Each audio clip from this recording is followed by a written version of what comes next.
Remix.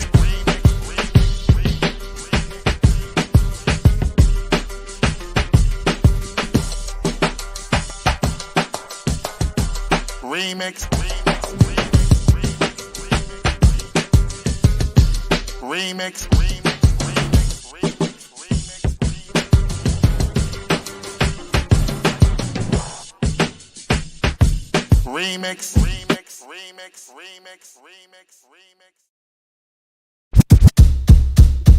Oh, yeah. Welcome out. This is no other than the Remix Morning Show. Right here on Black Liberation Media, in case you didn't know. I go by the name of the Ear Doctor, and we are here to bring you that boom bap breakfast in the best way. So, let me do that with my crew. You know how we do. Let's bring through Erica Kane, Jackie Lukman.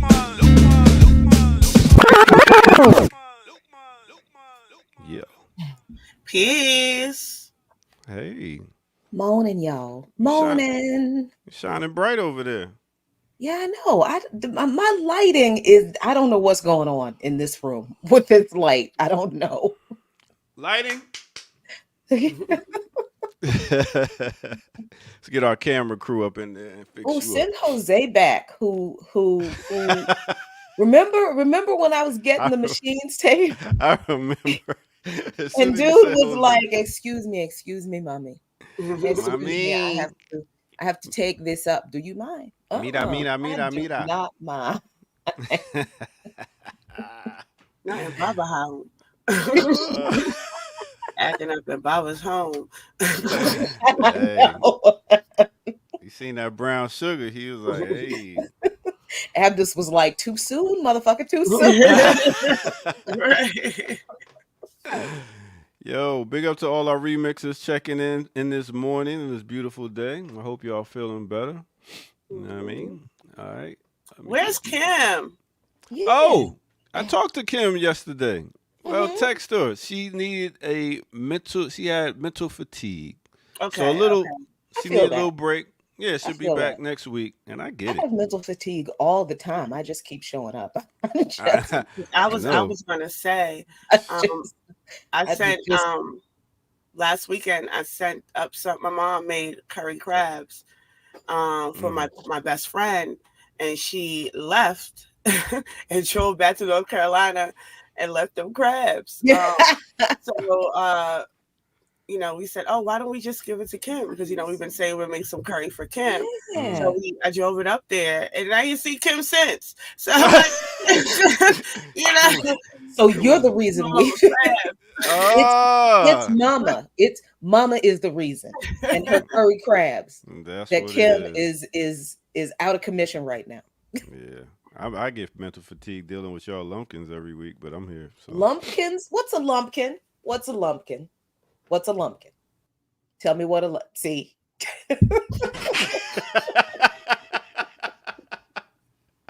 It's a word that y'all use. It is not a word that we use. I actually don't. All right. It's not lumpkin. No. Okay. No. Okay. I won't use it again until I get it right. Thank you. Listen to Fred Hampton. Who? Fred Hampton. This is what happened? You know what I'm saying? You can listen to some Fred Hampton and then revisit the idea. And get it right and truly understand. Y'all ain't gonna help me now? No. It's not just for me, it's for the people out there listening. Oh, sure. Oh, they're not all BAP out there listening. Right, okay. That's what you think. You might be the last man standing. Join the winning team. I mean, resistance probably is futile. What you got in that thermos? A lumpkin is like I guess it's a shorter term for lumpkin proletariat.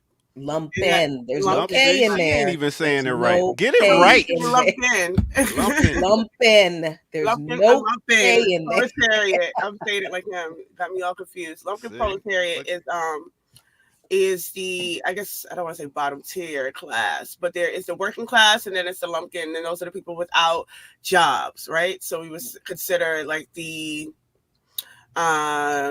hustlers. Ah.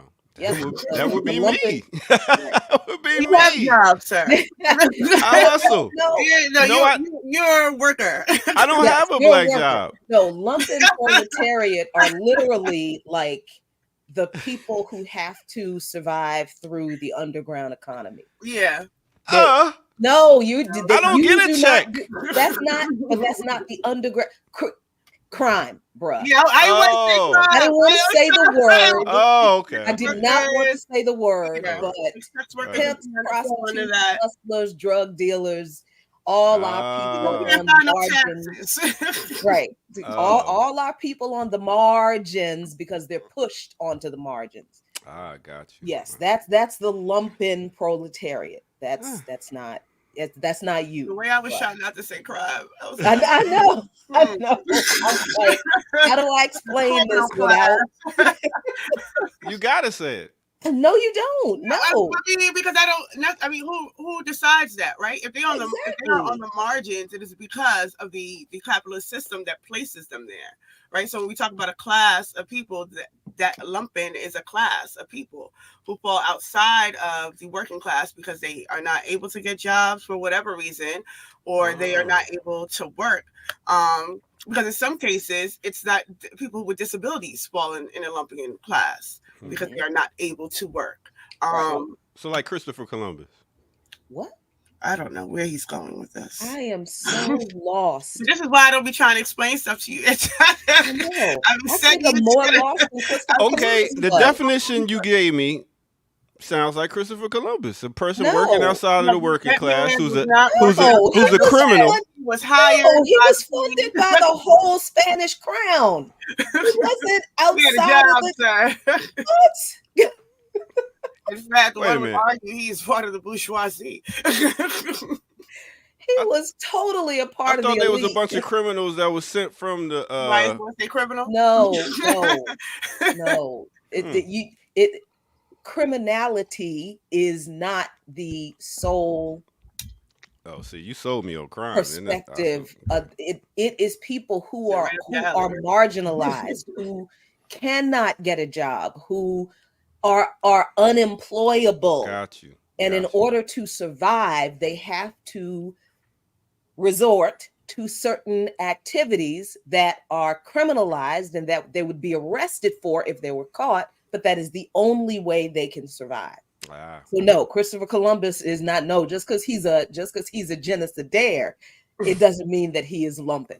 It just means he's a genocidaire. Genocidaire. I know some genocidaires. You know some. Like you personally know Kamala Harris and oh, look at the shots. What?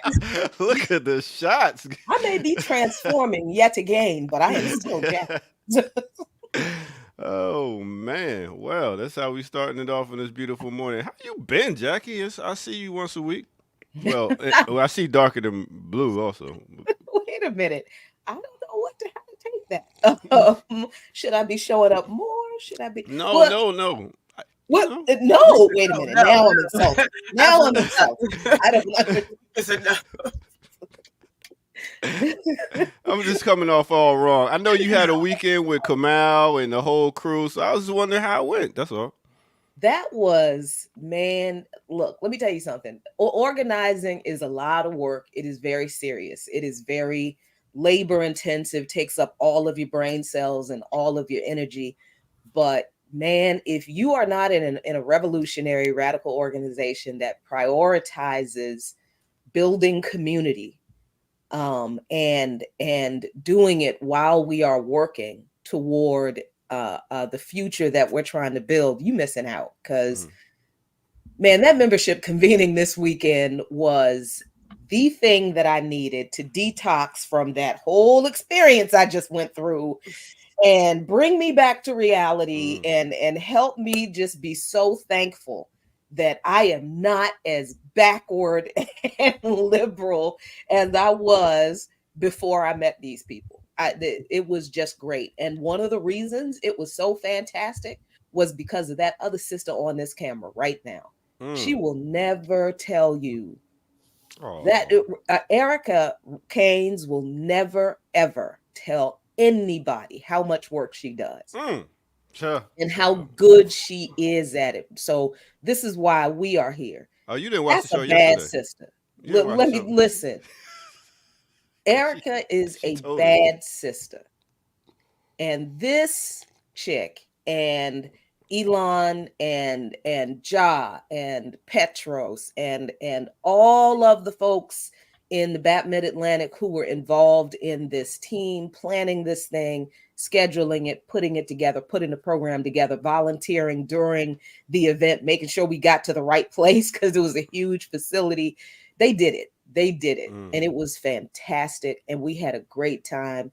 And the after parties were almost as good as the sessions.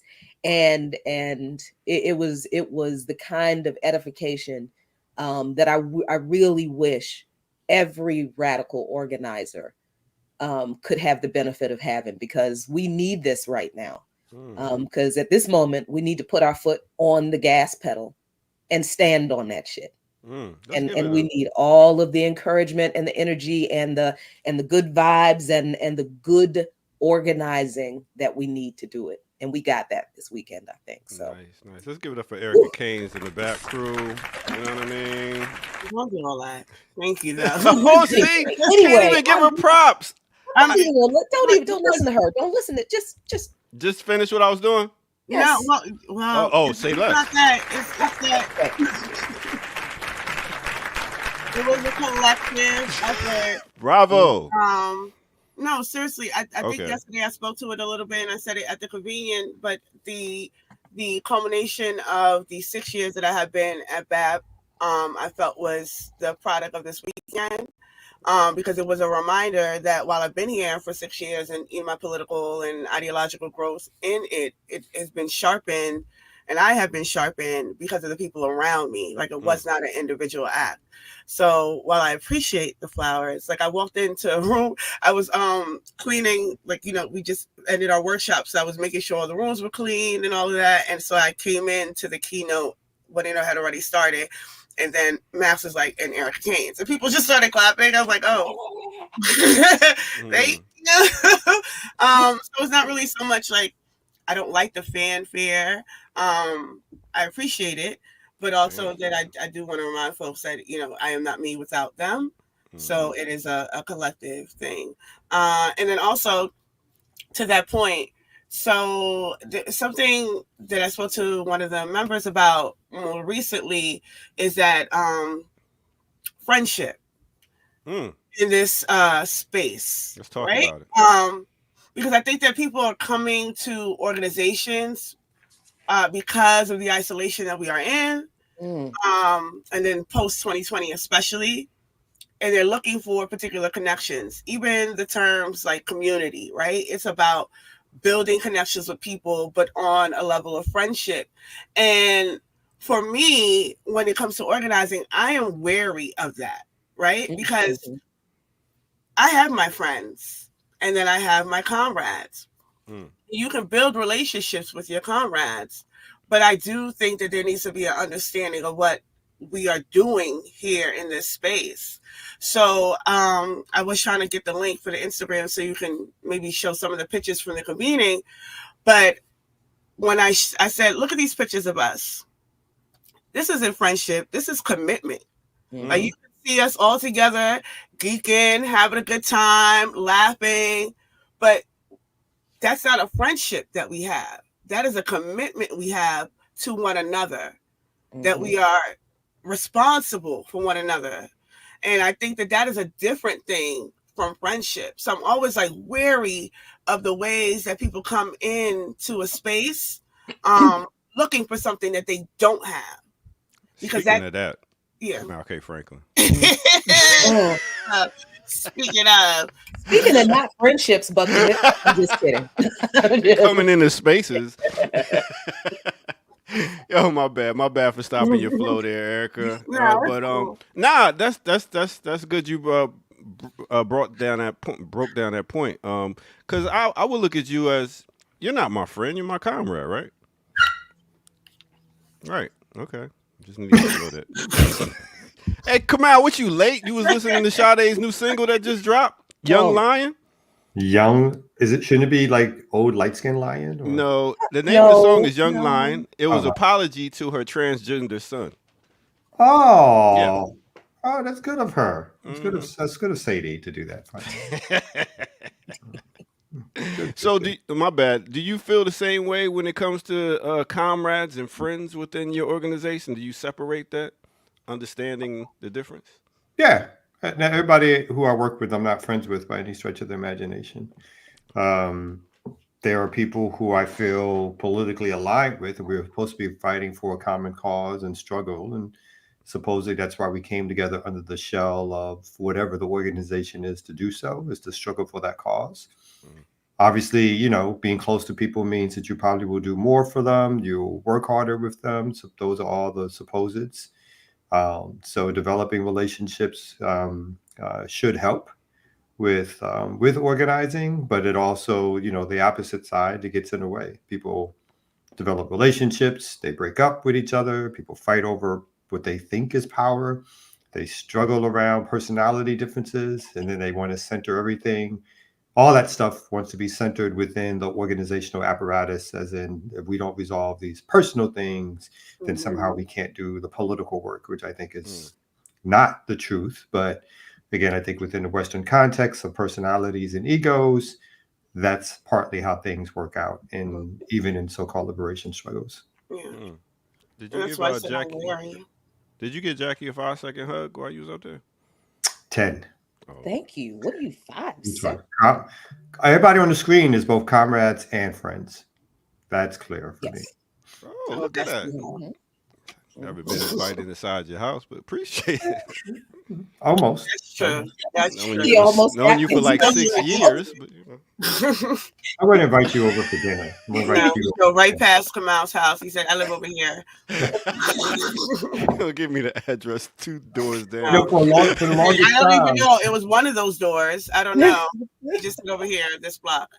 For the longest time, when I was in MXG, and you know, it was about going into NAPO, New African People's Organization, and higher level leadership. They were like, "Well, Paulie was delayed because we never got to meet your family, and you never invited us." It's like, "Well, y'all got to come to my house." You know what I mean? Paulie was just like, y'all like that. Which I need to see in the projects. Which I need. Now, y'all been in the projects before. What you need to see?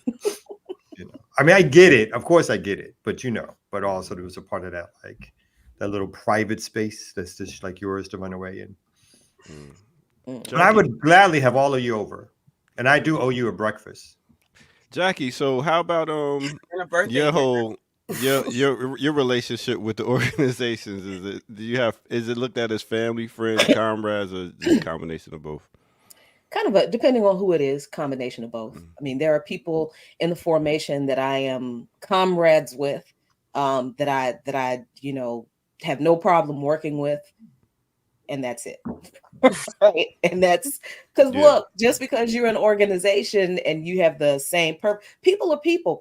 We still have our personalities. We still have we are who we are, right? And we try, I hope that we come into organization, because it's kind of something I had to learn, how to be in organization with people that you disagree with sometimes. Like, how do you navigate that? That is not easy all the time. Because look, we all come with really backward thinking, almost all of us, when we come to organization. We come with backward thinking. We come with a very capitalist and individualistic centered idea of how to engage with other people. We come into organizations looking for what we want, you know, not thinking about what we can contribute to the collective and all this kind of stuff. So there's all that. And just, you know, people's just personalities.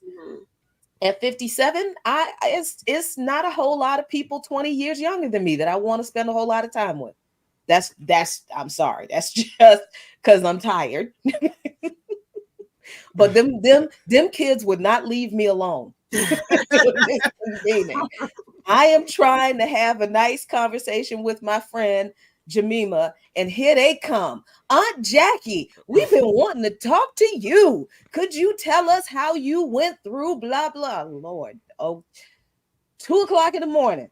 They're still listening to every word I say. And I'm just like, all right, this is so okay. If this is my role, and then this is my role. But that's not something I like seek out, right? Mhm. And it's just something that I recognize is just it's just a part of it. It's just a part of it. But there are people that you disagree with, and you have to figure out how to navigate the disagreement and still work with people to get the work done. There are people who are hard to work with, and you have to figure out how to deal with that. And then sometimes it's hard to do the work with your friends sometimes.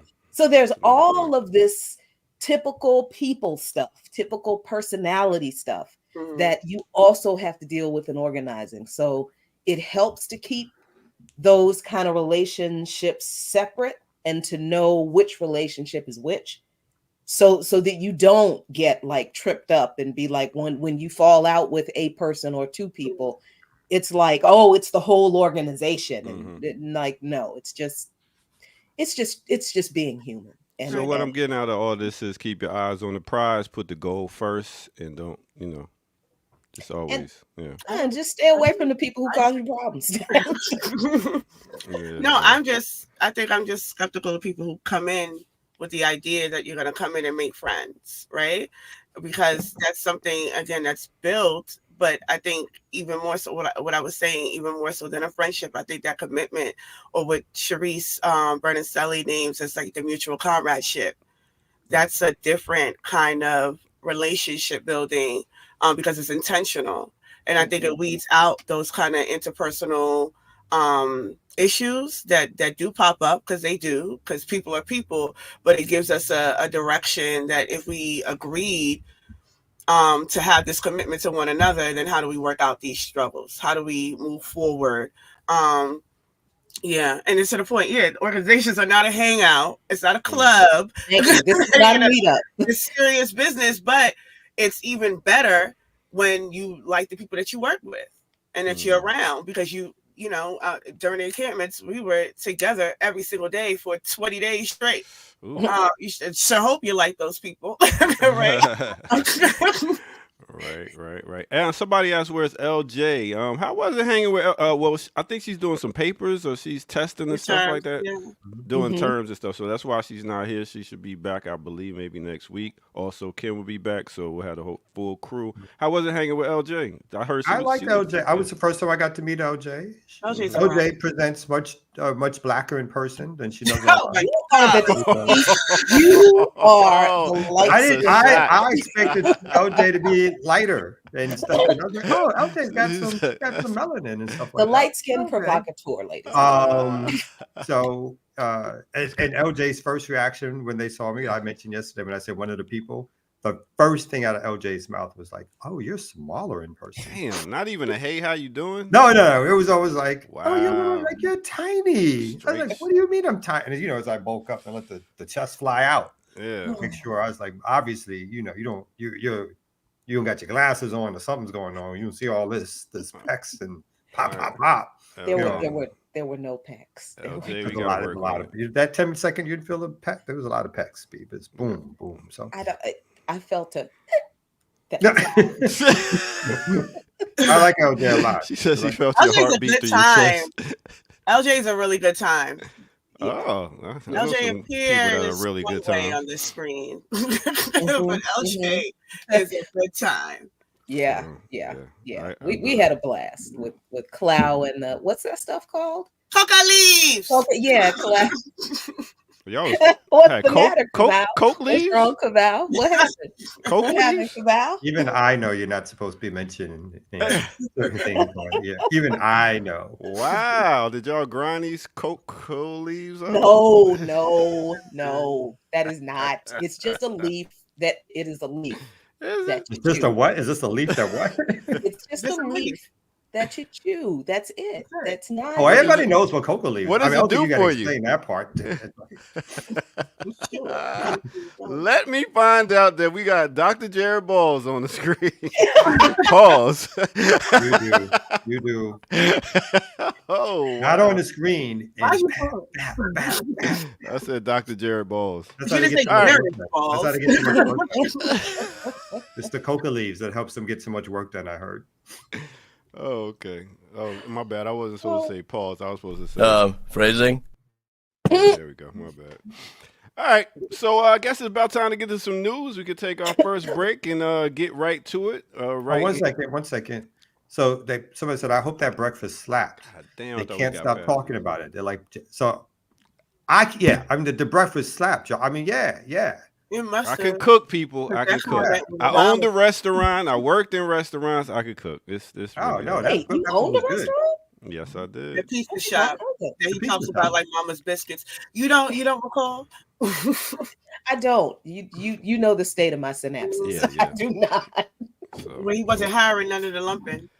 I guess not. If I didn't. I didn't know who he was talking about. There was a Coca Leaves pizza. No, I hired crackheads. I hired kids that worked in that was from the projects. That's right. I forgot about that's right. Yeah. I hired everybody. The pizza parlor, right? Oh, damn! See what you doing, Kamal? I ran a legitimate business, and now that's legitimate. That's legitimate. That's a legitimate. Most businesses are legitimate. Damn. I don't go by the state's rules. I think that people can't have nothing, boy. I tell you. On that note, we're gonna take a break. I need a mental health break. How about that? Right here on the Remix Morning Show. Let's go.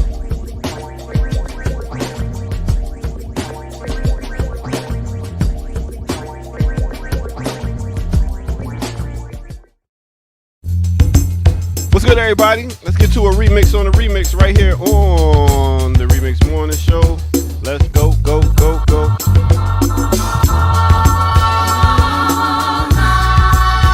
do it all night long, y'all.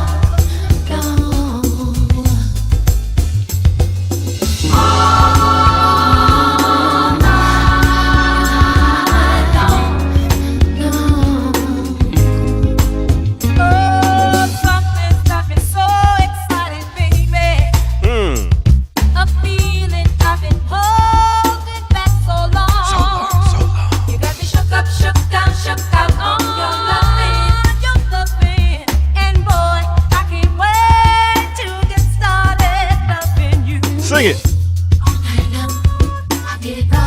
Y'all supposed to sing. Come in. I know. And now that I can feel you coming closer to me, I'm not running. I can't wait to get on. I'm gonna give it to you.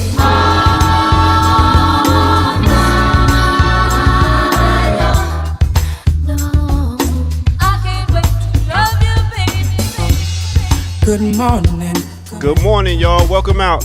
This is the Remix Morning Show, and yes, this is a remix on the remix. Let me let y'all know that y'all can hit that like button, but first, let me tell you about what you just listened to. Yes, you listened to a little bit of Anthony Hamilton from 2011 off his album Back to Love. Name of that song is Best of Me. Mixed with a little bit of 1983, we talking about the Mary Jane Girls with their song, their single, All Night Long. Yes, and that is Remix on the Remix. Hit that like button, subscribe, and go to patreon.com. Become a member over there, get footage that's rare. And yes, go to our website and donate. blkliberationmedia.org, where you can donate because we are demonetized, and that will very much help us to keep this train on tracks. Now let's get back to the Remix Morning crew. Now we do. Close to me. Amazing.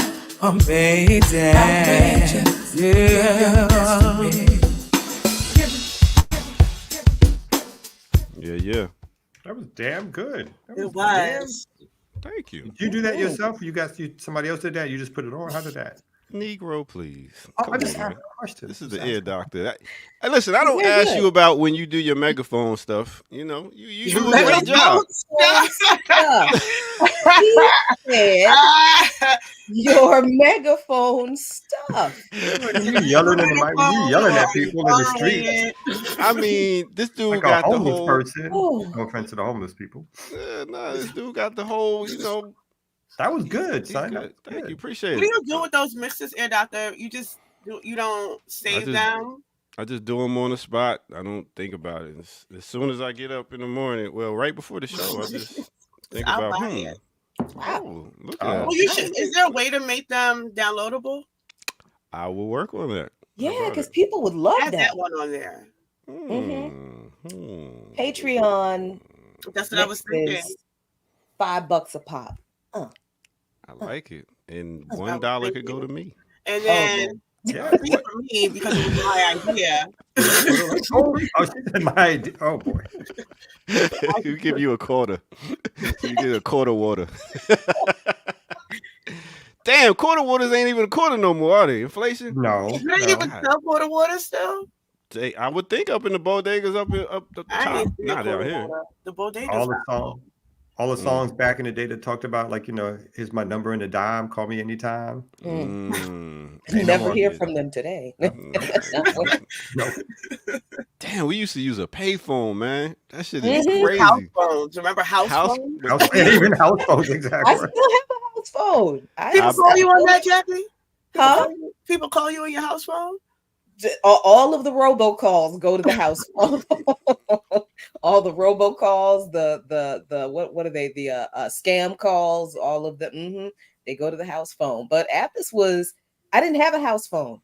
And when we got married, he was like, "How do you not have a house phone? What if something happens? What?" And I'm like, "What happens if the grid goes down? You do know that's the house. That's phone. the house phone too. It's like, that's all that. But he was adamant. He was adamant. What if something happens to the cell phone network?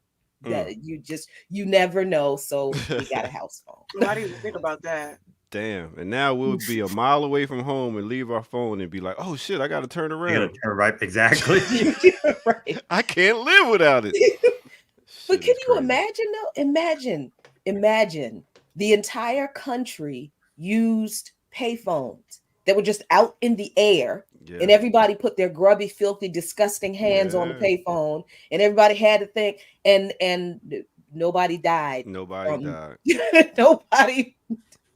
And it's how did we just I don't understand how we subjected ourselves to so much filth and disgustingness, and somehow we lived. That's why when people ask me, do I worry about all this stuff out here? I be like, I was born in the Here we 70s. go. Look at that sound. Anyway, I'm out of here before I get bombed. Have a good show. I'll see y'all next break. That's an example of irresponsible segue, and I apologize.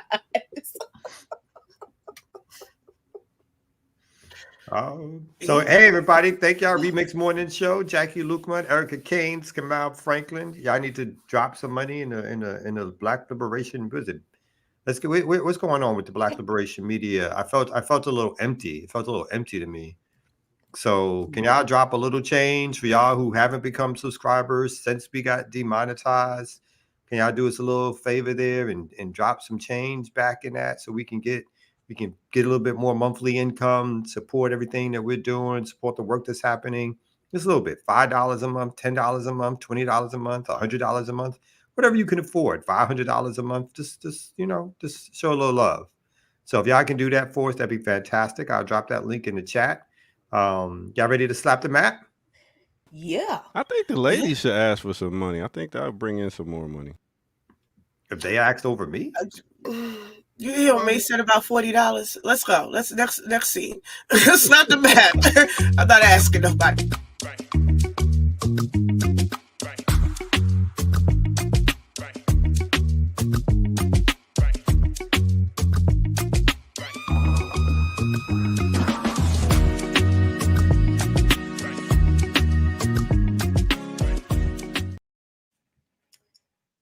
Man, All some right. of y'all with the payphone comments, I can't even put the comment on the screen. Who, Hiram? Hiram's a mess. So yeah, I knew it was Hiram. But I was also thinking, no, my cousins didn't blow it up, but they did used to ring it and take all that.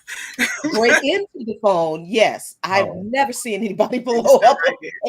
That is commitment. I have seen the mini crowbar or the screwdriver do some real work on the payphone. Mm-hmm.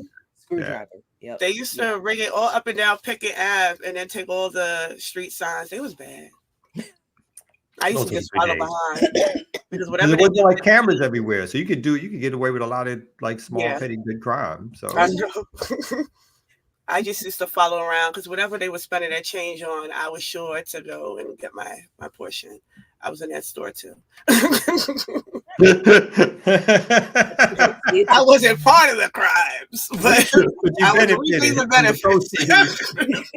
But in true socialist fashion, True. they made sure that the resources were redistributed downward. I like that. I like that. Mm-hmm. All right. So who got a good story? Who wants to get us started? Let's see. I think Ricky's got something to chat. Yeah, I put it in the chat. I just seen it yesterday, last night, in fact. That there's an anti-protest bill in DC. Yes. So let's talk about it. So there is emergency legislation passed by DC Council to control protest noise. Jackie, I don't know if you can make it bigger or if you want to read it. I can't see it. Right. Here, there you go. All right. The DC Council passed emergency legislation Tuesday with a 9-2 vote to bring some relief to neighbors upset over megaphone fuel protests right outside in the front door. Those neighbors say that they aren't even the target of the protesters, but they are still paying the price. Hours before the vote, people from the DC's, Colorama neighborhood passionately, thank you, Colorama, neighborhood passionately tried to convince council members to vote in favor of the emergency legislation introduced by Ward 2 Council member Brooke Pinto, and we love Brooke, don't we? To address the early morning protests outside the Chinese ambassador's residence with noise levels that often exceed 100 decibels. People in the Barnaby Woods neighborhood who live near the spokesperson for the State Department are dealing with it too. The spokesperson? They mean Blinken? They can't name Anthony Blinken? No, and I was going to say. Oh my God. You want to scroll down? So yeah. So it has passed. So I don't know if people seen it in the last year or so, especially in this DMV area, because it's happening in Virginia as well, because there's politicians that live in Virginia. But a lot of the protesters that are part of the Palestine movement in this area have been going to the houses of senators and congressmen and spokespersons for the State Department at early hours, 4, 5, 6 a.m. in the morning, for noise demonstrations. Hence the word noise demos. They are intentionally noise demonstrations because the idea is to disrupt the neighborhood. You want the neighborhood to be aware that this man or this person is responsible for why you can't get any sleep because they are engaging in these actions. That is the objective of noise demos. So what they are saying in DC is that, no, you cannot do that. You have to protest in these specific areas where we are allowing protesting to happen, which I think is very much interesting given the context of the political climate that we are in right now, with these false dichotomies of what we should be fearful of and what is actually occurring currently. Yeah. I think for me, and it's so people who came to city council to ask folks to not make noise. And it's like, in no course. So what are they protesting? Why do you think what are they protesting? What is happening to the people in terms of what these folks are doing? So you're worried about your noise. I mean, they like as people's homes are getting blown up, as their family members, as they are getting blown up by U.S. bombs. So you're not going to city council to say stop the bombing, because if you stop the bombing, if you at the very least call for a ceasefire, at the very least, the most liberal things that you could call for, the most moderate things that you can call for, that you can't get up and go to the city council for. But you want your quiet enjoyment of sleep to be respected as people are being murdered in the tens of thousands by your government and by that spokesperson in the State Department, who again is not the spokesperson, but the lead, and not the only person responsible, but is running point for the genocide, right? That's their role within the government. They're running point for the genocide.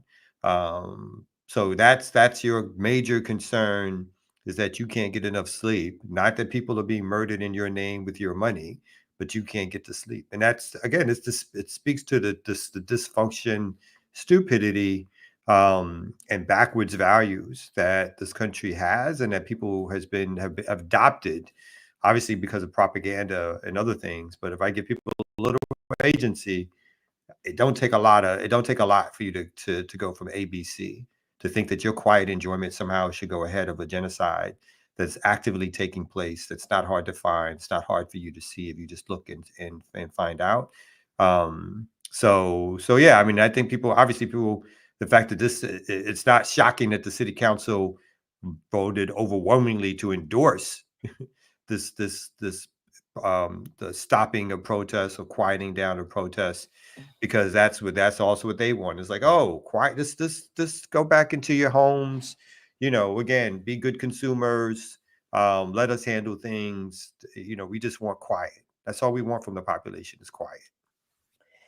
Yeah, and this whole thing is really interesting because it seems like it's disconnected from other issues with the DC City Council, but to me it's actually not, because I don't think this legislation would have passed if Trayon White were not in the situation he is in. Because at least Trayon White would have put up some resistance, where now there was basically none. And that's a really important thing. Why? Because Trayon White is not at work on the city council because he was caught involved in accepting bribes from contractors. Now, that seems really convenient to me that the one representative on the city council for Ward 8, which is the blackest and poorest area of the city, was involved in the same kind of FBI entrapment type of situation that his mentor, Marion Barry, was involved in, except it wasn't involving crack. This time it was just kickbacks. And all of a sudden, this woman from Ward 2, which is basically the business district, it's upper Northwest. This woman, who is clearly conservative, has been able to pass pieces of legislation claiming all of this, concern for crime in her neighborhood that she represents. That's not happening. That is not happening. So she is the voice of the business interest in DC. And she is doing the bidding of not just the business interest, but also Mayor Muriel Bowser, who is also the friend of the business interest in DC. So this legislation in particular, along with the DC crime bill, which Pinto was also very key in pushing a lot of these amendments that criminalize things like wearing masks and all this kind of stuff. She was responsible for a lot of that stuff getting into that bill. And this is a woman that nobody had heard from. Who was she? Where'd she come from? She has not been on the city council for that long, but conservatives wait. Now, listen, I'm not saying the woman is a Republican. I am saying that she is a conservative, clearly, because the policies are conservative. So what we're seeing here in DC, honestly, is the end result of, or the last stage of gentrification, right? Yeah. It's almost like gentrification, I think, to me, is almost like a hyper local type of settler colonialism. Mm-hmm. Right. So you get these people who come into your neighborhood who they're like, oh, it's cheap to live here and it's very inexpensive. And, we're just going to make friends with the neighbors and make a way. And they tell all their friends. And the next thing you know, somebody on the city council says, hey, that property is pretty valuable. I think we need to get those people out of there because we can really build up those, you know what I mean? So that's how it goes. It's like, oh, this is affordable. A few individuals at first are like, oh, this is an affordable place for us to live. And these are nice people. But then the business interests are like, and the politicians are like, well, they're still alive. So nobody kill those people. So I guess it's okay. I guess it's okay to go in there and develop, because what are those people in those neighborhoods doing with all of that valuable property? Nothing. So gentrification is very much like settler colonialism in that way. Then the rents start getting raised because property taxes go up. And then people can't afford to pay mortgages or rent because the property owners and the politicians decided to raise the property taxes to make more money to push people out. And then this whole process that might take decades eventually ends up with what we're seeing in DC now. Conservative politicians being in collusion with the business interests to use the law. This is lawfare.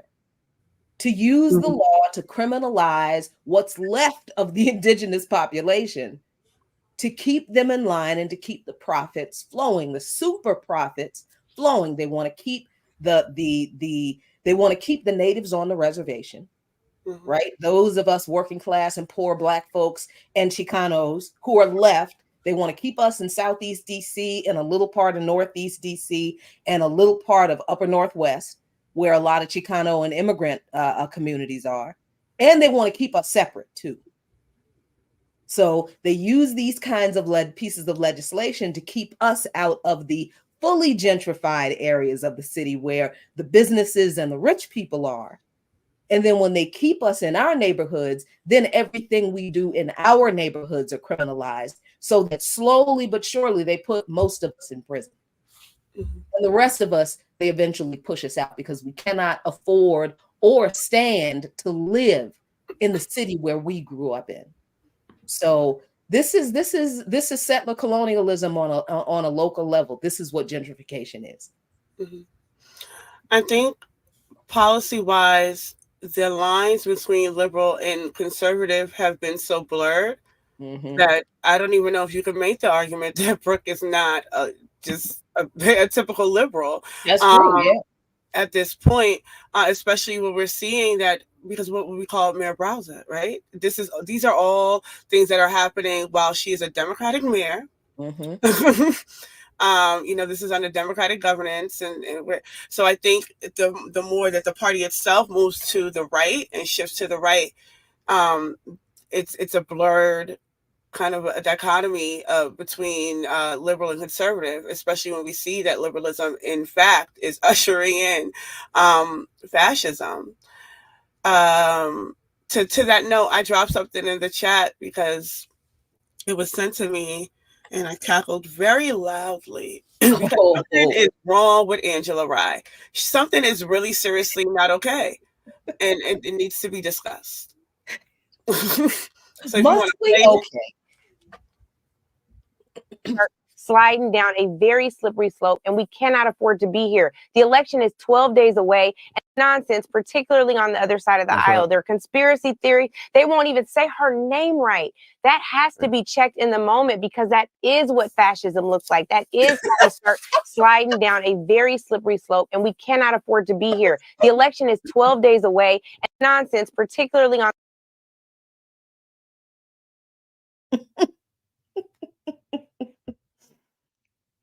I'm sorry.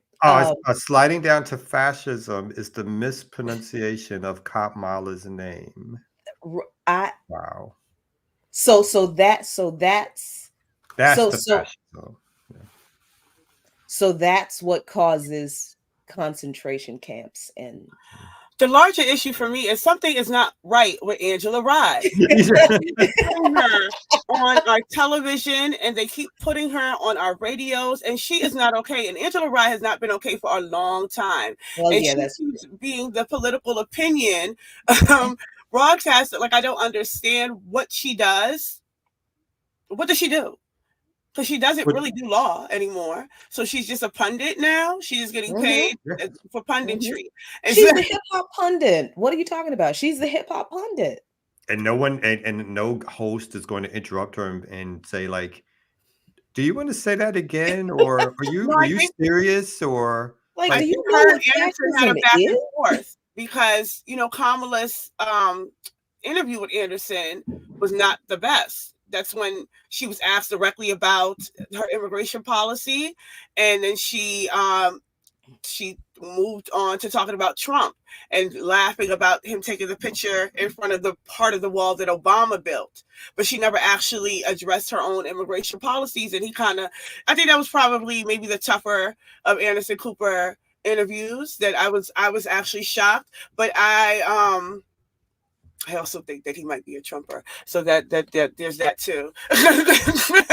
Well, Harvey is, and Andy Cohen might be too. That's all the friends. So they're all the good friends. But so she was saying that, Anderson, people take you as a serious journalist. And you need to be more responsible in the way that you ask questions. Yeah, that's how she was coming at Anderson Cooper, and that led to that little tirade. White people have to be held accountable for if she were to lose. Held accountable, but so her response was she suggesting him directly for, like, was she was questioning him directly because he mispronounced her name, or was this a general? No, she's questioning him directly as a journalist that has a predominantly white audience. Who had the nerve to question her in a very in a journalistic way. And he did his job. And ideas and what she's going to do for once in his life, maybe. Right. Because it's not like he's he's not, when I think of my top 3,000 journalists in the world or whatever, he's not in my top 10,000. You know what I mean? Like it's Anderson Cooper.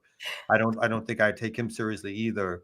But still, the whole. But I mean, that's the level of pontification in mainstream, right? It's Angela Rye and Charlemagne the God, whatever he calls himself these days. Those are the folks who are being, like, doing a quote unquote presidential election.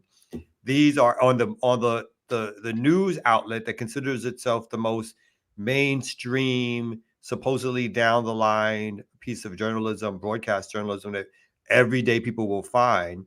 This is the quality of the debate. These are the people engaging in a discussion around the larger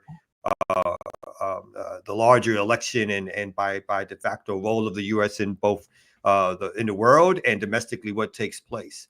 And the fact that this person can get on and say that mispronouncing someone's name is a slippery slope to fascism, and that everybody doesn't bust out either laughing or with, like, faces that are like, what did you like?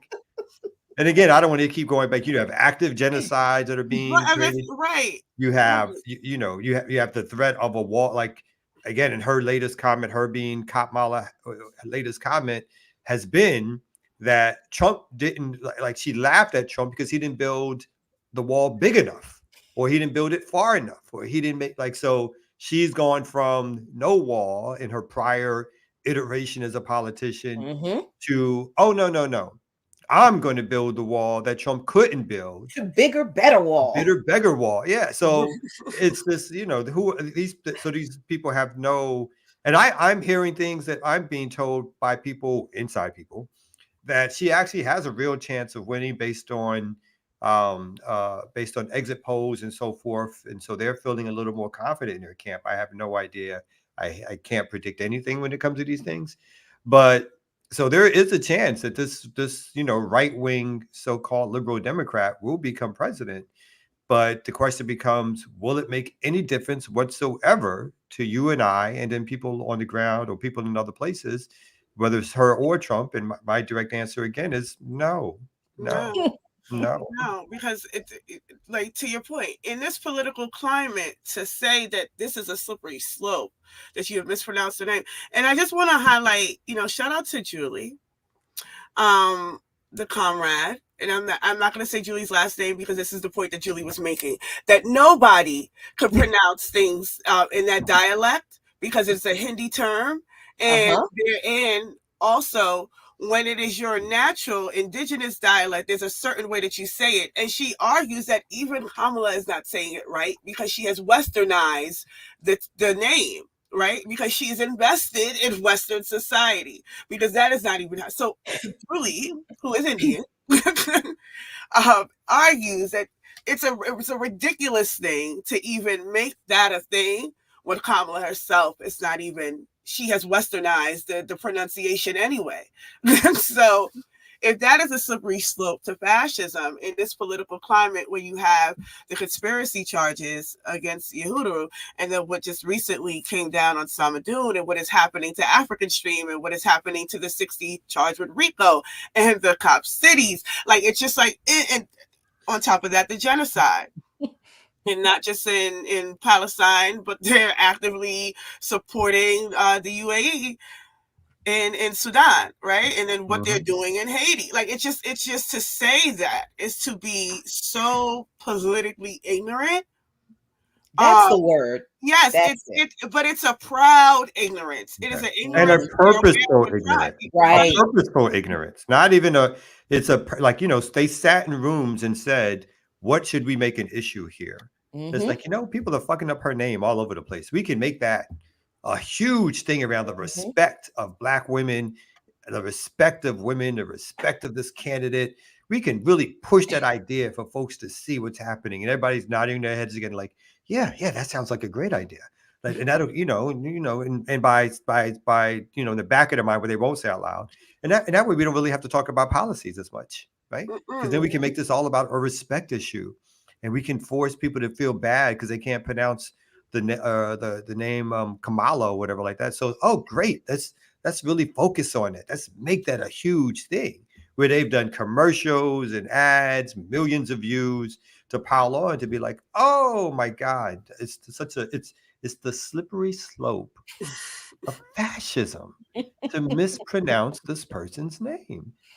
I was like, oh, okay, yeah. Wow. And this is the serious political commentary that we are so lucky to be to receive. Wow. It's just, I don't know. It's a spectacle, this whole thing. From rap songs to this, but I am particularly, like, to your point about what they are focusing on. So there, I do want to say, I did misquote Michelle Obama because she did not say the blood would be on you all's hands. What she did say was that you all would be responsible. But she didn't use those words. So I do want to be clear on that. She just said that you men, the rage that you all hold would be what is responsible for the death of millions of women. Yeah, that finger. But but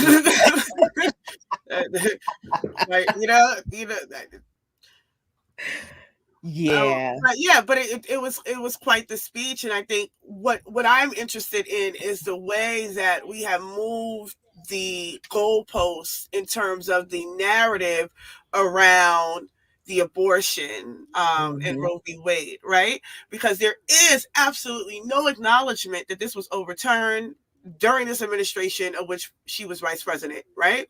And that they went out their way to not ratify it when they could have, right?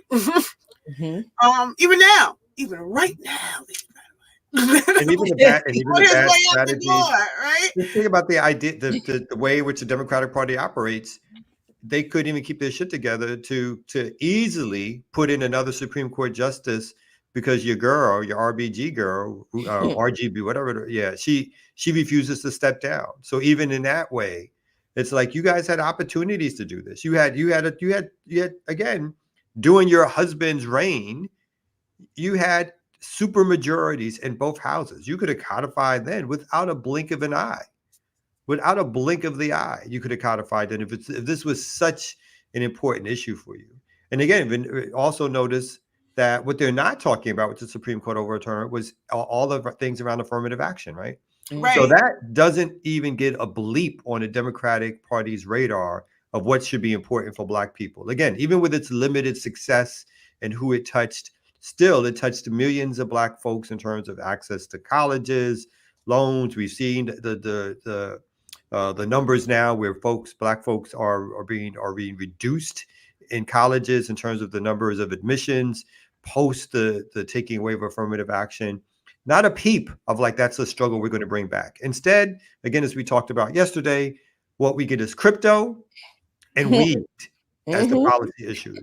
Nothing around we're going to come back and put this policy and better policies in place around the admissions process and other things, which again, under their own belief system, are supposed to be the values that uplift people into middle classness, is access to education.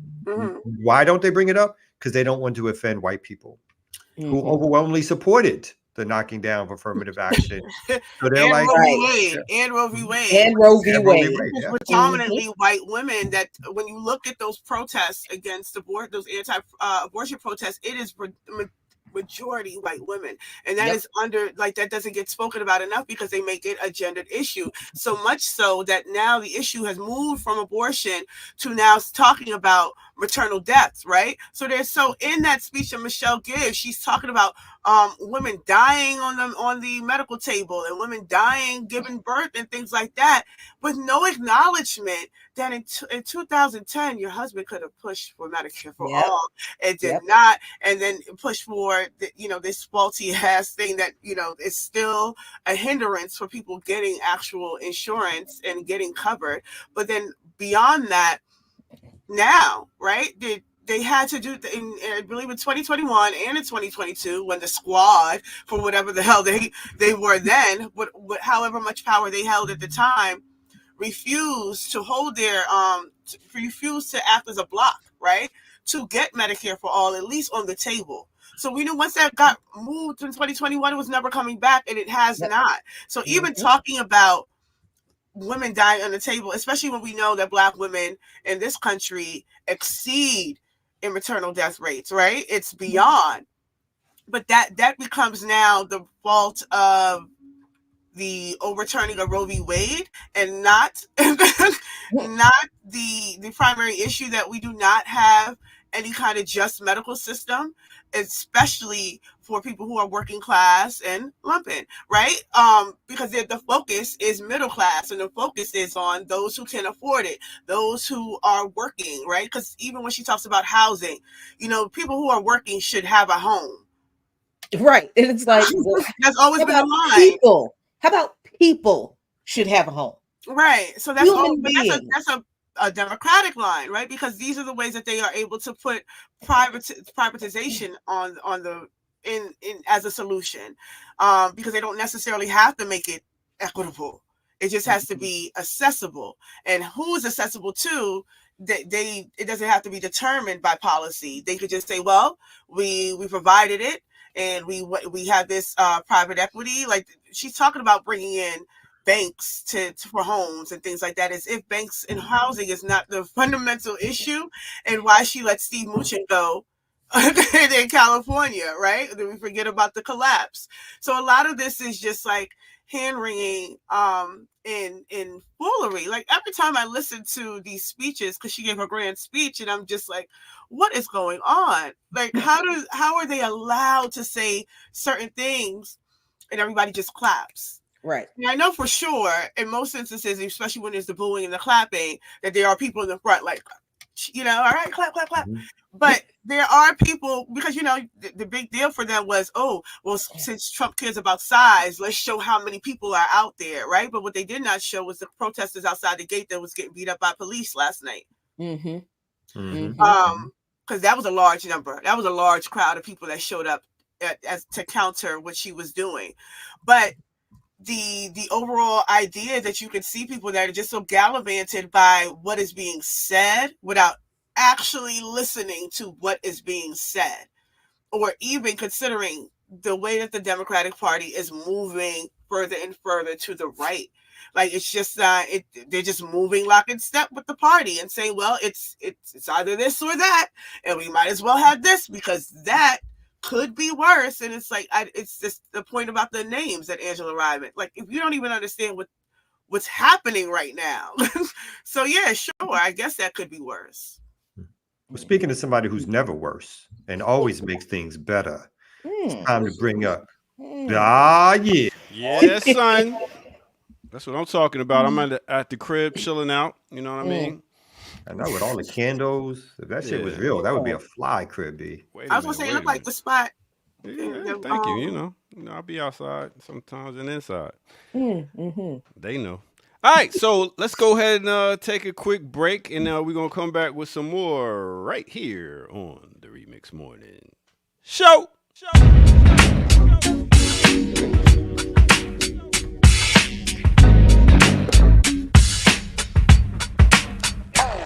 We got that boom bap breakfast. Don't mess with us. Don't you know we in here like Exodus? Oh, don't get me started. All right, big up everybody tuning in. Thank y'all for tuning in. I'm just chilling at the crib, right? And I'm watching Black Liberation Media like y'all do. And I was watching a certain podcast that goes by the name of Black Myths. Yes, and they was talking about voting locally. You know, that's a phrase like, yo, we got to vote locally. Vote locally. I get it. So I wanted to learn a little bit more about this. So with the help of Black Myths, with Two Black and Cam and the sister, the doctor, Felicia, they put me on. So check out what they talking about. But for now, we'll stick with it. All politics is local, and just this idea, like there's a deeper history of this, and it's not really that profound in terms of just like politics. There's like a I think it was a congressperson, Tip O'Neill, who was one of the people who popularized the phrase. And it was more about like having local connections to maintain like your power and your base. But it's become this phrase that's, you know, totally just like lost whatever that origin is, and more about like the real power is local or something. And in the world of imperialism and multinational corporations and capital moving across any border that it sets up, that doesn't even really hold up. But it's often something you'll see from the people who the finger wavers who tell us that we should you know, that the president's not really the thing, or, you know, at the same time beating us over the head to vote, but also at the same time telling us in the that, presidential, you know, yeah, taking their shame, like, oh, well, do you know who your congressman is? Do you know who's on your school board? And it's like, these things are also important, but that is not the sole thing. We're not isolated to our local communities anymore. Everything is intricately connected, both across nationally and internationally. Hey, you got to go check that out right there. That is Black Myths. So make sure y'all go check that out. Make sure y'all hit that like button. Make sure y'all subscribe. And also donate at blkliberationmedia.org. That's all I got to say. Go ahead and share it. And Sharon's Karen sharing. And let's get back to it right here on the Remix Morning Show. Let's go. Want to be alone. Why don't you stay with me? Yeah. A little bit Was that a new episode, or that was an old episode? That was new. Newer episode. That was new. Fridays. It was really good. Mm-hmm. So y'all better go check that out. And that is a phrase that's being used a lot. Like, yo, I mean, it's like local. Forget all that out there. You got to deal with the local. So does that take your eye off a somewhat prize, or no? Is it true? What's your thoughts on that? I think it's one of these. It's a marketing term too, of like, hey, let's get people like some of these other outside of presidential elections. People don't come out, get people to rally and come out to other elections. So I think it's as much that as it has to do with anything that somebody substantively really looked at hard around the differences between local and state and national elections. So they all have impacts in different ways, of course. I mean, there's no way that you can say that the presidential election doesn't have impact on people's lives, or congressional elections. But a lot of times, you know, when you're dealing with the bread and butter issues, as they like to say, that are local to you, whether or not you're going to get your potholes filled, so sometimes schools, other things around rural resources go. Yeah, these things can matter, but matters more is to organize, because no matter who's in there, whether or not people are telling you they're going to do something and not doing something, if the pressure is not kept on, whether people like it or not. Like sometimes people don't like the idea that you can't just vote, that you can vote and go away, right? So not only do you got to think about like making people do things that they say they're going to do in the most simplest of terms, but also making sure that you understand that these people are not put there to do what they tell you they're going to do. They're put there because they're there to help to keep capital and development going. That's their main purpose. And so you got to expose what elections are, as well as fight to get certain things and fight to stop certain things from happening at the same time. So it's a big lift. It's a big lift. I think they did a really good. It was a really good episode. I think that it gave me things to think about, because I've always pushed back against the concept of all politics are local, because I do, like you said, I think it is a marketing term, but I also think it's a way to misdirect folks from really understanding their role in local politics, right? So even when they talk about politics being local, then it still gets kind of siloed into electoral voting without understanding what politics actually is and your role in it. So, and then it also kind of misconstrues the role of a local politician, that they are goals that they have beyond local politics, right? Because when we look at Keisha now, right? Keisha's a pundit, but Keisha was also up to be the DNC chair. So was the former mayor, Stephanie of Baltimore, was up to be a DNC chair. Marilyn Mosby obviously wanted to be where Angela Alsobrooks is. Angela Alsobrooks is no longer just the local state prosecutor. She is running for Senate. So there's goals for local politicians that exceed beyond the local arena. So any of the policies that they do and don't pass, you have to take that in consideration of what their actual objectives are, and if they are for the people. So that's why I always think in terms of like independent parties, they matter more on a local level, because you can seat someone that you have built up from your organizing or comes from movement, perhaps, into city council, into these particular places. When I look at a Charles Barron, that yields real effects, because they come from the people, as opposed to what we're seeing in local politicians lately, that, you know, they are coming out of a political machine, more or less, and they are told to us, this is the person for you. So I think in that understanding of local politics, it always gets misconstrued, because it just becomes a micro version of the national electoral arena, and it's never engaged on a level that I think is beneficial for people who are focused on local issues. Yeah, and then when you live in places like Washington D.C., like Virginia, like Maryland, where the headquarters of major defense contractors are. If you live in a state or a city where there are military bases, and a lot of local policy might be written to appease those entities. Like, I know that is true in the DC, Maryland, and Virginia area. A lot of local policy is passed to appease the defense contractors, to ease their property taxes, to ease their, tax burden, to make it easier to lighten regulations on them, so they can keep making money doing what? Bombing, creating bombs, building bombs and other kinds of technology for the US government to use to kill people around the world. So if you live in a place like that, where there are military bases, there are manufacturers for the defense industry, and not just in just weapons, clothes, food service, medical service, education, even on military bases, these policies that are passed to protect military bases, to protect military personnel, to protect defense contractors and other service providers for the military industrial complex. Well, those businesses are local, but their impact, the product they produce, it has a global impact. So in that way, if you live in a place like that, those politics are not local at all.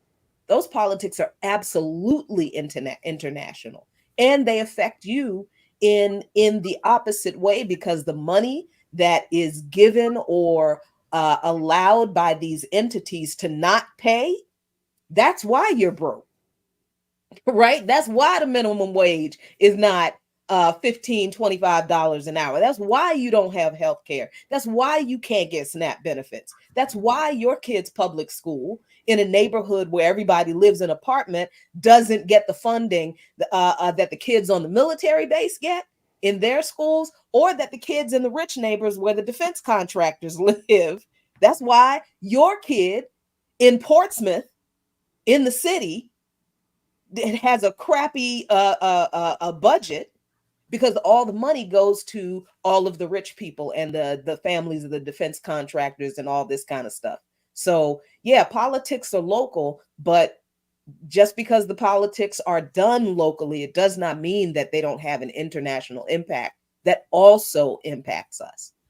Great take on that, y'all. Go make sure y'all check out Black Miss Podcast, and I'll check y'all next break. All right. I mean, one other thing I wanted to say about, and this is why I always think electoral, like my individual politics never excludes electoral politics. I always feel like it's important, just not as important in terms of the way it's pushed on us, in terms of it is the only avenue to make change or the predominant way. Because if we're not base building, if we're not organizing, then we're basically like choosing other people's politicians to put in office who are making promises to us, but who have no bearing within the movement themselves. And Ricky, you brought up Charles Barron, who for a long time was the city council and state assembly person in Brooklyn. Like Charles is one of the few people that I've seen in this era, if not maybe even the only person that I might point to, who kind of represents what base building politics can really do or is like. Charles, who comes from, was a member of the Panther Party, has been an organizer, was an organizer in New York for decades, who through, struggle, decided to take the electoral route with organizers and activists he was close to. I was one of those people. I met Charles through, I think he was doing something called Leadership Dynamics. And I was not necessarily, I was like, I didn't know him from movement circles that I was in. And even though I was obviously like younger, so that electoral stuff is like, I'm not sure about that. But he was somebody who he is like, I'm going to show you guys, like in terms of like the radical politics at the time, why I think this could be a useful venue. And he would always put it, and he always does put it within a context of larger base building organizing. And through his victory he was in office for 12, 15 years, and they hated Charles Barron. Charles Barron stuck to radical base building politics. He would say things that at times were outrageous purposefully, because that's just part of maybe keeping the camera on or making sure folks understood his politics. But, and not even the bombastic stuff like of bringing who's the president of Zimbabwe at the time, that he brought to the New York City Council person that they hated. Mugabe. Mugabe, yeah.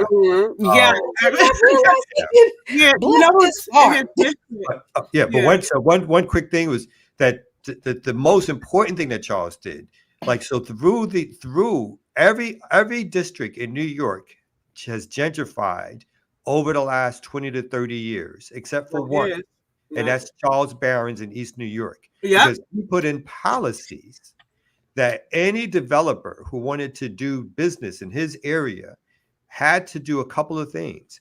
One of them is if they wanted state money or city money, they had to have requirements around the affordability of what they could build. And if they didn't, he said, basically, kiss my ass, you can't build here, I'll fight you all the way.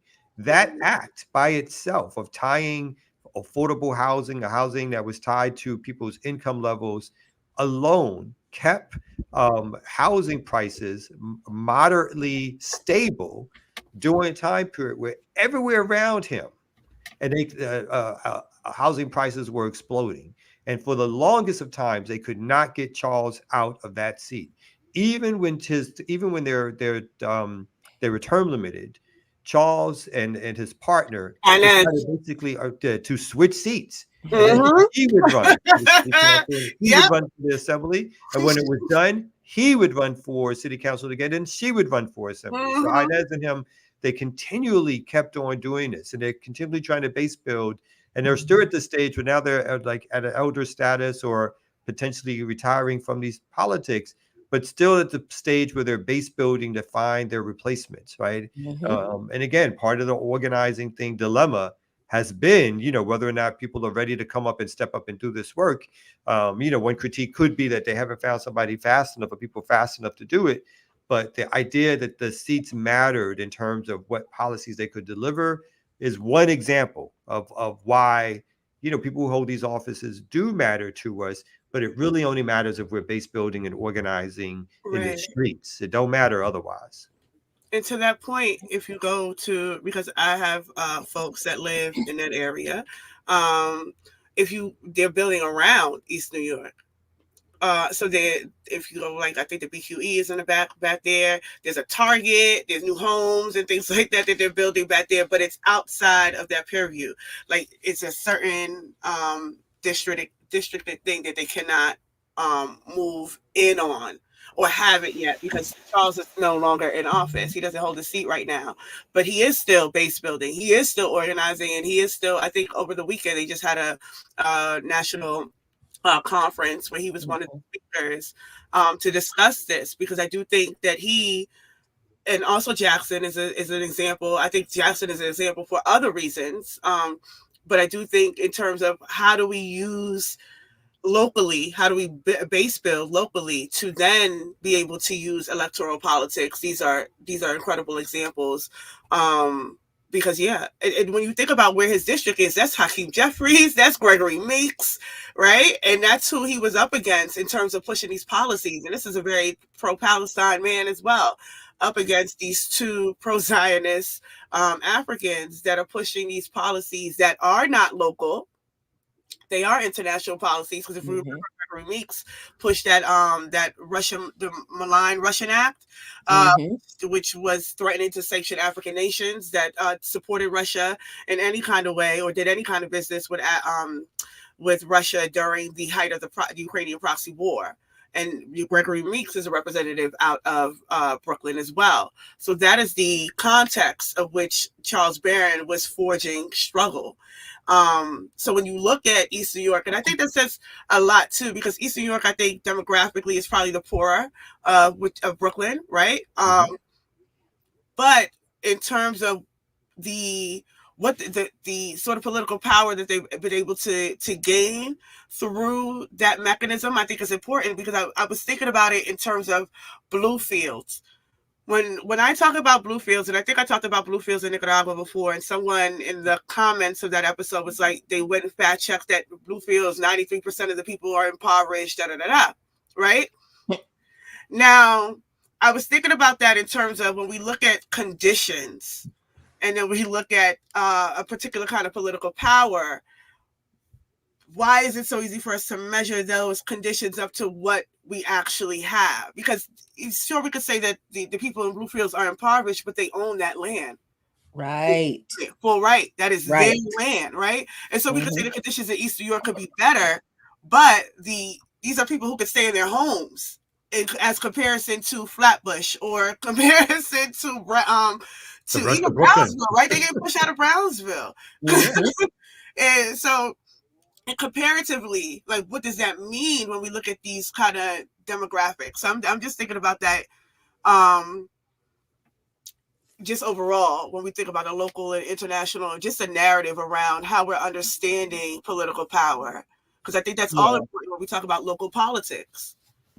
Yeah, I mean, the interesting thing is, like, what Charles Barron represents for New York, Marion Barry represented that for DC. And I know that, because of the way his career ended or was interrupted, because that didn't end his career. The way his career was interrupted, which is what he is known internationally for, what he's not known internationally for is what he did for working class and poor Black people in this city. Like, the reason there are senior centers that exist in DC is because of Marion Barry. There was nothing for senior citizens. There was nothing for them in this city. And people don't understand that Barry was only the second elected mayor of the city. The second. They didn't let us vote for our own mayor for a long, long time. So the part of what Barron did in New York to keep people in his district in their homes and to keep developers out. That's what Marion Barry did when the development boom started in DC, and he saw them coming and he told them, okay, you can develop Chinatown, you can develop 7th, 9th, you can develop Pennsylvania Avenue, you can develop downtown, but you're not coming over here to Southeast. And when you do this development, you are going to create jobs for working class and poor youth. And you're going to contribute money to the summer youth employment program. And if you don't, you ain't building shit. So developers were made to do basically the same thing that Charles Barron did in New York. And that is how every Black kid in this city had a job every summer under Marion Barry. And though a lot of those summer jobs, which, you know, on the surface, some of those jobs were kind of silly. Like I was in a theater troupe one year, right? Like, okay, but you got a paycheck. You had to clock in, you know, so you were accountable. You learned how to go to work, right? And some of those jobs transferred into employment for a lot of kids right out of high school. So the level of economic stability among, people were poor because a lot of the middle class Black folks, once Marion Barry came into office and implemented rules that said, if you want to be a DC police officer, if you want to be a DC fireman, if you want to be a DC EMT, you must live in this city. So he applied a residency requirement for all first responding services. So then, and then he broke down, he got rid of laws that discriminated against DC residents to get jobs in the DC government, which was a big deal because for a long time, you would call DC city services and it was white people answering the phone, and you live in a whole Black ass neighborhood. You live in a whole Black ass city, except for the Northwest. And you're like, where are all these white people coming from? Because you realize that the DC government was not hiring Black people from DC to work in the government. Marion Barry gets elected. He's like, fuck that. The people who need these services are the people who need to be providing these services. And then, of course, people complained about how ghetto and how bad the services were and all that kind of, you know, it's always some garbage. But there was a level of ownership, I think, in the mayor's office, at least. I won't say the government, but there was a level of ownership that citizens, that working class and poor Black folks in this city had of the mayor's office, because Marion Barry did things for the people. So I think Charles Barron, Marion Barry, Chokwe and Antar Lumumba, that they are examples for when if you do, I know there are issues. There are issues. There are also negative examples, negative lessons, contradictions that need to be raised and examined and analyzed and remembered so that we don't do it again. But I think those are examples of what we always say. When you do things, if you're a politician, when you do things for the people that will benefit for the people will back you. And as long as you continue doing that, they will never stop backing you. Obviously, the problem is that people get into politics and they don't want to do things for the people, because that's not why they get into politics. Right. And that's why they want the paycheck. You understand? Paycheck, influence, right, careerism, broad offness, or whatever. And that's why, even this might be the first time ever we've had a segment actually complimenting elected officials, even on a small level, because it shows you that the system is the way it is because one, it's built to do that and to be that way, right? There are ways in which, if a system was meant, any system, politically speaking, to benefit people, it could. But this system is built to benefit capitalists and developers, and to give certain people jobs to sort of fill in the second tier ranks of who supports those folks. That's what it's built for. And that's what people go into. And that's how people go into it with.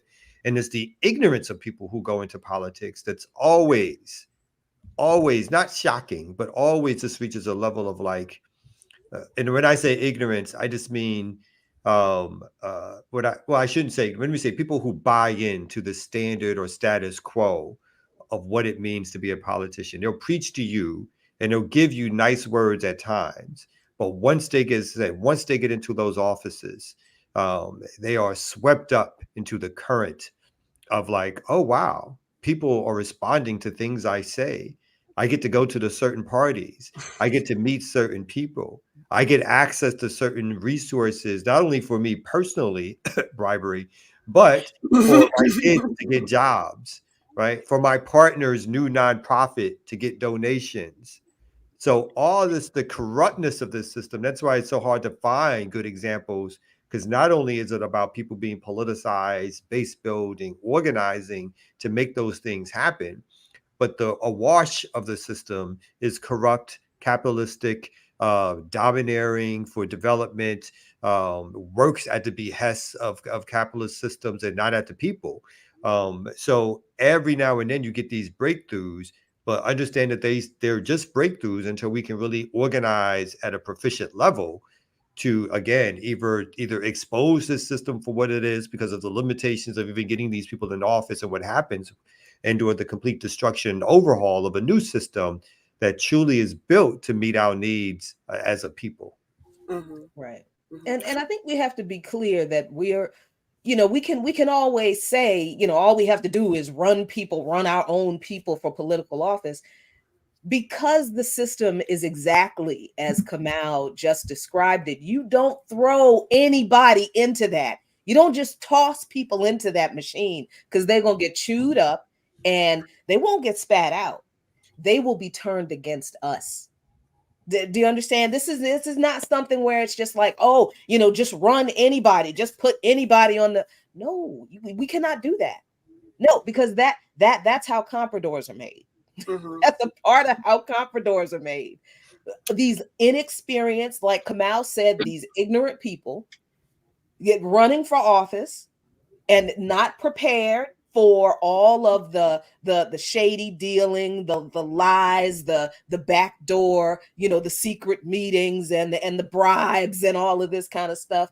That people are not prepared for how nasty politics really is. Mm-hmm. And unless people are very, very strongly steeped in radical revolutionary ideology, they will get turned very quickly. And unless they have a strong foundation of support and protection, because see, we also can't just put people in political office and back away and let them do their thing. No, we need to support those people and protect them too, to make sure that they don't get co-opted. So it's not as simple as people say, like, oh, just run your own candidates. Okay. Who do you suggest? Who is qualified? Who is radical, revolutionary? What community do they have around them? You pick a name. While we also have to continue doing exactly what Kamau and Ricky are talking about, which is base building and organizing. And it's already a very few of us doing this in the first place. Right. So who? So one, I think the idea that we are now praising electoral officials is wild. I do want to note that the criticism waged against the Democratic Party, at least on my end, right? And Kamala being the front runner for that party currently, then is going to also receive those criticism, not dissimilar from when Joe Biden was the front runner and there was conversations around Joe Biden, right? Because my criticism is on the party and the things that the party is moving, and the stark shift to the right the party has moved to, and people attempting to force me to buy into it, right? My criticism has never been on electoral politics per se. The use of electoral politics, I think, is a more useful discussion, and it's a discussion that I'm always engaged in as a voting member of an attempt to build an independent party here in Maryland, a Black workers-led party. So I do understand the dynamics of what that takes and to even get off the ground, right? And the idea that even to what Jackie's speaking to, when you say run someone, even to get a ballot initiative from state to state is shifting, right? Which once was 10,000 signatures is now 20,000 signatures just to get on the ballot.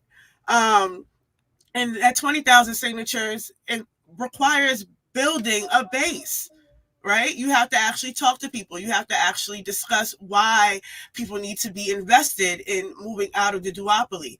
Base building is not something that happens overnight. You don't step outside, talk to 100 people, and then bam, you got 100 people in your team. That's not how that works. So I do think that there are dynamics that need to be understood and not conflated in the ways that things are talked about. Because especially because my criticism is primarily on the Democratic Party. It is not to say that I do not have criticisms for the Republican Party, but I do think that my criticism of the Republican Party would just be redundant, right? Because people are very clear on the role of the Republican Party. I don't think that there's anybody at this point, especially with the amount of news coverage on every little thing the Republicans do, that are confused or would be confused about the right-wing extremity of the Republican Party. Where the confusion does lie is the right-wing nature of the Democratic Party. And that is why my foot is constantly on that neck. Because there is no one that is actually, there's no clarity around that. And it's because the Democrats have been able to co-opt our language, co-opt our revolutionary figures. They have used identity reductionism. They have mechanisms at play propaganda-wise that actually works, where people can delude themselves into thinking that there is such a thing as a lesser evil of a party that is so significantly to the right that the progressives are moderates. Right. There is no left. And one can argue there's barely a left in this country. Because where we think we are as a left is really to the right globally of everyone else. Because that is how far right this country has shifted, right? So I do think that there has to be clarity on that. And this is not to say that I am in support of what the Republicans is doing. And it really irritates that there always has to be some clarity around that at this point in our big grown ass ages that we're right. I don't think anybody's confused, but there is an effort to intentionally make that confusion so that they can say that, no, this is our better option. But we do not have a better option so long as we do not build a base. We have not built a mass base, so we are always going to be trapped in these perpetual conversations about false dichotomies of lesser evilism that does not exist in this right-wing country. So when we speak about electoral politics, or at least when I speak about electoral politics, and I highlighted Charles Barron, it is to say that if this is the arena that we want to struggle in, because we should not be conceding any arena. We shouldn't, because we haven't built shit to be able to do that. We have built nothing to concede anywhere. So if we are going to engage in that arena, here are some practical examples of how it's been done and how it has been able to work. And then here's some practical examples of where some lessons should be learned of why it was done that way and why it probably should not be repeated. Yeah, when we look at the really quickly, like the Jackson plan, and because someone mentioned sort of an eyebrow got raised when we talked about Chokwe and Antar, as somebody who was intimately involved in the organizing of that stuff, moved to Jackson, was Chokwe Lumumba Sr.'s first campaign manager, was the campaign manager to get the first Black sheriff elected in Hinds County in Mississippi. Again, I always point out a mistake, but it was part of a larger plan. And one of the issues that we had, like speaking of base building, we had a figure like a Chokwe Lumumba Sr.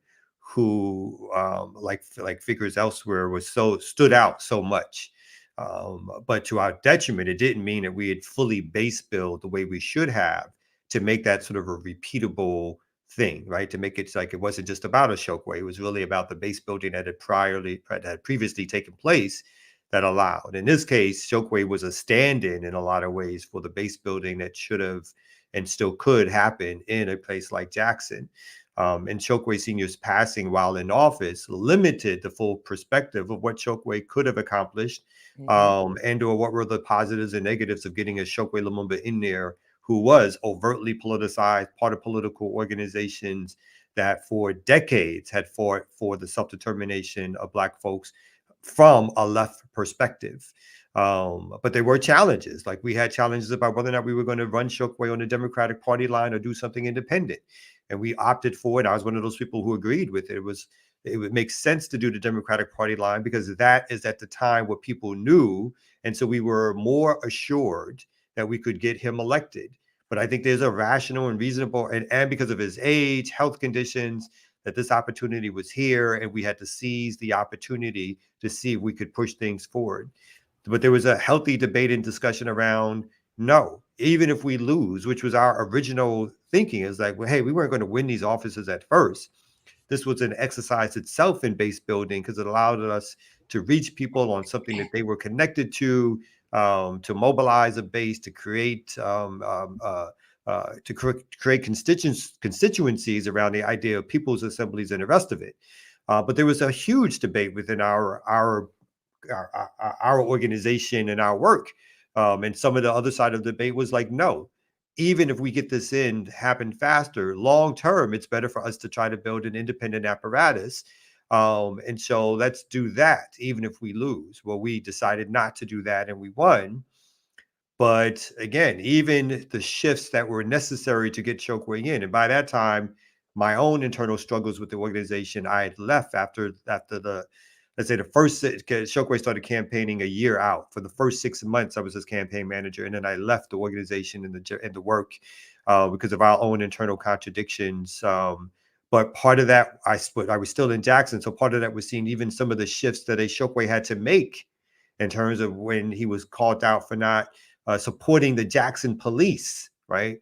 And for being one of the attorneys for Sada Shakur at one point, right? And so Chokwe made a public statement that basically said something to the effect of he had not voted down any resources for the Jackson police. Not that he didn't have criticisms, but even that was sort of a remarkable statement from the position that we were in order to get what we thought was to get that office. So there were a lot of things that were taking place internally. Some things, again, I was not privy to when I left that supported Chokwe getting in, and the disputes that they had after Chokwe got in around how left he should go as the mayor.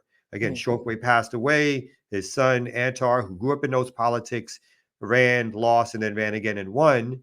And then my critique from the outside looking in has been that from what I've seen, even if the language is overtly politicized, the actions have not been anything that I could not have seen from a liberal, democratic Black mayor in different cities. And that is my critique. And I'm welcome to having other people come and say, to tell me and show me different. But that is my critique, because if there's not sufficient, as has been hit on here several times, not sufficient base building to make sure that people are being held to the left, as opposed to supporting people by the whole idea of like, oh, we got somebody in, so we got to support them. I think that becomes one of the dominant fissures or issues of like, yeah, we can say we got somebody in, but have we moved that position to do something for the masses that we can say would not have happened if we did not get that person into office? And I think that's still one of the big dilemmas that I think even those participating currently in that struggle, and this is now, 8, 9, 10 years, 11 years without somebody like me being involved. I think that's for them at this stage to be critiqued, but that's for them to struggle around, like what does it mean to have this office and to hold an office for the larger idea of Black liberation politics.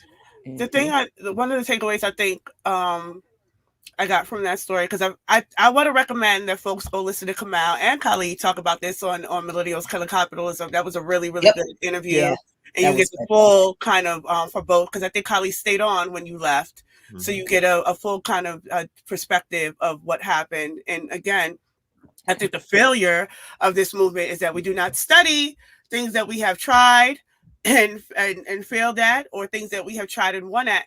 But one of the things that I took away from what you just said was you all didn't expect to win. And I think that in itself is something that should be a consideration, because even when we talk about entering the electoral arena, the idea is not to win, right? Mhm. Nobody's going into this, especially coming from a radical politic.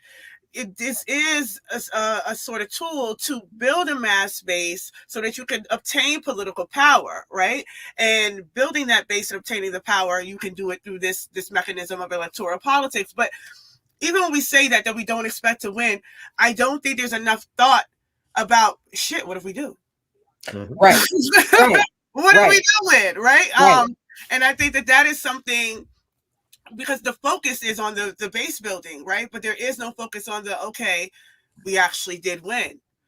Now what? Because we're seeing that a lot, that there are some wins that we have obtained, but there has been no sort of strategy around what happens when we do, right? So you see things kind of fall apart because there has been no preparation for that win, because the expectation, I guess, or the objective has never been that.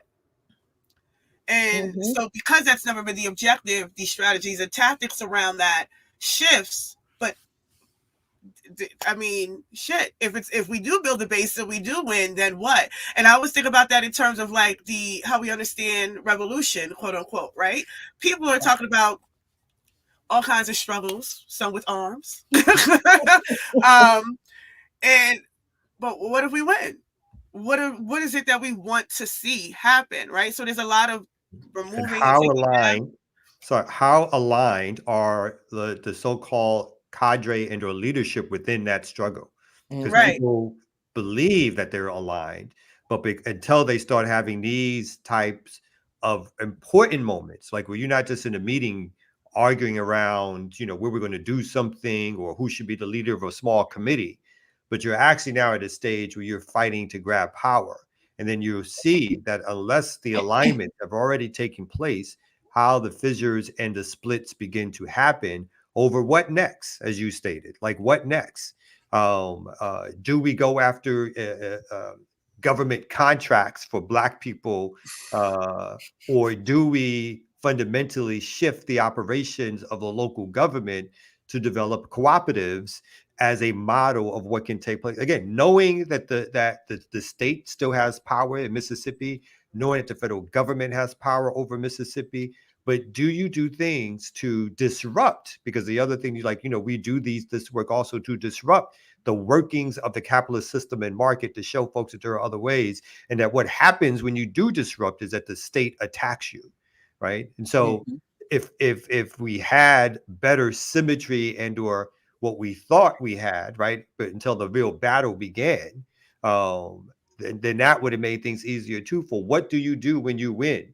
Because when you're not aligned, as you may think you are, people begin to take different directions. And some of those directions may be far more liberal than you anticipated from your radical revolutionary comrades when the opportunity came to seize power. And I think that's something else that folks have to struggle around when those opportunities present themselves in terms of struggle. Yeah. And I think what people, I think, who are not in organization, number one, miss is that even those of us who choose to use the tool of electoral politics to advance the radical agenda in an arena where it might not have reached had we not used that tool of electoral politics. And I'll just be real transparent. I was just a senior advisor for the Stein Ware campaign. Not anymore. Campaign's just about to be done. But I use the opportunity to talk about the platform. Look, I'm a communist. I know that the Green Party is not a communist party. They're not a socialist party. I don't even know what the hell the left is in this country. So who knows? But when I look at the policies, it's like, oh, wait, there are policies in this platform that deal with reenfranchising the rights of formerly incarcerated people, that and across the board, not just with voting, but removing barriers to housing, healthcare, everything that formerly incarcerated people still get punished for because they have there are policies in that platform to deal with that. That's important for our people. right? There are policies obviously there are policies for ending genocide, for reducing the Pentagon budget. There are good policies in that platform. So when I was asked to stay on the campaign and do some outreach, my thinking was, you know what? I'm going to put these policies in front of our people, and if they get excited about it, fantastic. But I'm also going to base build. I'm going to get in front of our people. I'm going to talk to them about what they want, what they need, and that's what I'm going to do. And from kind of the inside, you see both the opportunity that electoral politics can provide movement people and movement ideas, right? It's useful in a way, even if the goal is not to win, but the goal is to expand knowledge, to expand messaging, and to raise consciousness, right? So it's useful in that way. But then you also see the limitations of electoral politics from the inside, and it's the policy, and it not the policy, it's the personality thing. It is very much the personality thing. But when you look at the examples of the people that we're talking about, what I think people also miss is how long people are in organization, have pursued radical self enrichment, and have matured themselves in radical organization before they got involved with electoral politics. This is not a situation in all of these cases that I know of where these folks, their consciousness was raised, they became radical, and the first thing they did was, I'm going to run for office as a radical. That's not how it worked for any of these people. They didn't run for office until they were so deeply entrenched in radical revolutionary organizing that they were already doing good work in their communities, but they wanted to take it further. And we're talking about for decades. So these were not people who just, had the urge to run for office and try to do some radical things. They had solid radical revolutionary ideology, policies, positions, and organizations behind them and around them. And there were still challenges and contradictions that they had to deal with. So I kind of wish people would not throw around the idea that all we need to do is run some candidates from the grassroots and that'll fix all of the problems. It is not that simple. Not in this. Electoral politics is a tool that we can use now to advance some things. But on this side of the revolution, electoral politics is not going to get us closer to liberation. That's my perspective. We can use it for some things, but it's not the vehicle to liberation that we think it is. So I think he was. Oh, we got like 5 or 6 minutes left. Did we run him away? Oh no, come on back. No, we over talked the break, of course, because we're all into it. But let's bring up the ear doctor. Oh, who got us started on this conversation? Hey, listen, I keep going. I didn't. You see, I gracefully bowed down. Did I? Did he anyway. say bow down? Crazy. He should. I said gracefully. He should. The monkey is showing you how to do it, and you go down and you put your butt up. Yeah, I don't know how to do that. Show me. Yeah, look. Definitely don't know how to bow down. Please. So I'm trying. First time I met Kamau is when he was on with Chokeway, and they came into the law firm, and he was like, "Yo, you got some microphones and stuff?" I was like, "Yeah, dude. What the fuck you thought?" Damn, how long ago was that? How long ago you was working with Chokeway? Wow. Yeah. So small circles here in ATL. You never know who you're gonna run into, and then next thing you know, him and another brother walk into the studio. I'm managing. Mm-hmm. Yeah. And even then, you knew it's like you're like that Kamau person. You don't have excuse me. Kamau, one day I'm gonna make him breakfast. Anyway, Kamau, yeah. You described a politician earlier. When you were just saying the type of people that get involved in electoral politics, and I was thinking about somebody in Atlanta. I feel like I said, you know who that sound like? Who love to hear themselves talf talk. They seem to be at all the conferences now. The tweed jacket wear. Oh my God. And all the videos. Talking, dancing. I don't live in that city, so that's my problem. Dancing too? Nah, maybe not dancing. You know. But Jackie, what you got coming up on Darker Than Blue? Wow, there's so much foolishness going on. I don't know. I think I'm going to talk about, and I wanted to talk about it today, but we just didn't have time. Kamala Harris getting heckled at a church. Praise the Lord, praise the Lord. So I'm talking about that and a couple other things on Darker Than Blue this Friday. All right, you got anything coming up, Kamal? I just like to include them. Anyway, you got anything coming up, Erica Kings? Yes. Tomorrow I will be at University of Maryland talking about AFRICOM. So come through. You can find that address and location if you're in the area on the BAP Baltimore Instagram. You can also find it on the blackallianceforpeace.com event page, since there's been a plethora of AFRICOM events. That's how we're closing out the month. So come through. You out here talking at universities. You go, girl. Yeah. Right, as a non-graduate, as a dropout, no less. You and Kanye got something in common. Always the best way. Must you compare her to him? It's got one thing in common, you know, and they speak their mind. I would say that too. But one of them has one. Anyway, good one. Now, come out. Sound like you really did have something going on. Did you have no CMOS sales? Oh. Where's my commercial, son? Where's my commercial for the CMOS? Oh, thank you so much for that. Yeah, look, we have fully rebuilt this enterprise. Thank you for the commercial break.